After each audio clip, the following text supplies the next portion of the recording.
Hi everyone. तो guys आज हूँ मो जीवनर सबुठ बड़ दिन। आज स्टार्ट होगा जाऊँ मो लाइफ गोटे नुआ chapter and hostel more fast day you start है मो लाइफ गोटे यात्रा हॉस्टल आड़ को।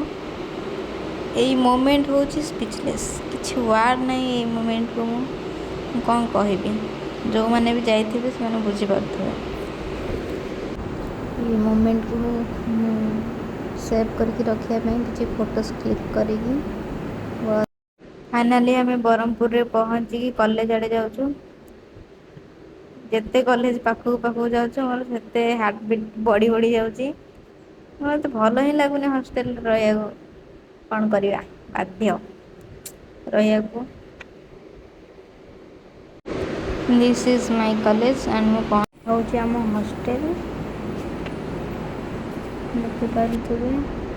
आईटा हूँ मो रूम 3टा बेड जहाँ खुशी लगे मत टेबुल देती मो घर गोटे फोल्डेबल टेबुल आनी देखिपे जहाँ टेबुल देती देखो एमती रूम।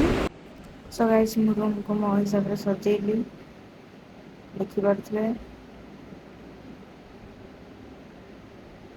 लाइटा भांगी जापर मुझे खाया गली कैंटीन खाई पुणी हॉस्टल आसिक शोपड़ी। तो गाइस यहाँ मोर हॉस्टल लाइफ फास्ट दिन।